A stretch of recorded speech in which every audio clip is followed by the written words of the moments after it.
నమస్తే ఫ్రెండ్స్. నేను భారతి మాట్లాడేది. మామిడికాయ పచ్చడి చేస్తా ఉన్నాను. ఒక స్పూను జీలకర్ర, ఒక స్పూను ఆవాలు, ఒక స్పూను నువ్వులు వేసుకున్నాను. తెల్లగా ఉంటాయి కదా, అవి నేను నూనె వేయకుండా వేయించుకుంటాను ఫ్రెండ్స్. బాగా వేయించుకొనేసి చూడండి ఇట్లా అవ్వాలి. అది తీసి ఒక ప్యాన్లో వేసుకొని మళ్ళీ వచ్చేసి ఎండుమిరపకాయలు వేసుకున్నాను. అది బాగా ఫ్రై అయినాక పల్లీలు ఉంది కదా, ఆ పిడికుడు పల్లీలు తీసుకొనేసి నేను వచ్చి బాగా వేయించుకుంటా ఉన్నాను. వేయించుకొని అది సపరేట్గా ఎత్తి ఆడ పెట్టినాను. అని తర్వాత చూడండి జార్ ఉంది కదా, చిన్న జార్ అయితే చాలు. ఆ జార్లోనే నేను అన్నీ వేసుకున్నాను. ఇప్పుడు బాగా వేయించుకొని కొంచెం వాటర్ పోసుకోవాలి.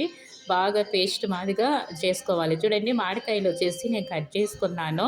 ప్యాన్లో ఆయిల్ వేసుకొని కొంచెము ఆవాలు జీలకర్ర వేసుకున్నాను. అది చూడండి ఇట్లా అవ్వాలి. అయినాక సిమ్లో పెట్టుకోండి. అనేక నేను కరివేపాకు ఉంది కదా, కరివేపాకు క్లీన్గా వాష్ చేసుకొని కరివేపాకు వేసుకొని ఈ తెల్లగడ్డ దంచి వేసుకున్నాను. ఎండుమిరపకాయ వేసుకొని నేను కొంచెం పసుపు వేసుకున్నాను. అనేక తగినట్టుగా ఉప్పు వేసుకున్నాను.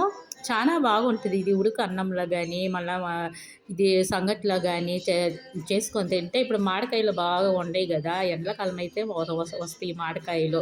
చూడండి అది వచ్చేసి ఇట్లా వచ్చి ఇక్కడ కట్ చేసుకున్న మామిడికాయలు నేను ప్యాన్లో వేసుకొని అనేక ఎర్రగడ్డ ఉంది కదా, ఎర్రగడ్డ వేసుకున్నాను. నేను టేస్ట్ చూసినప్పుడు కొంచెం కారం తక్కువైంది ఫ్రెండ్స్, అందుకే నేను కారం వేసుకున్నాను ఒక స్పూను.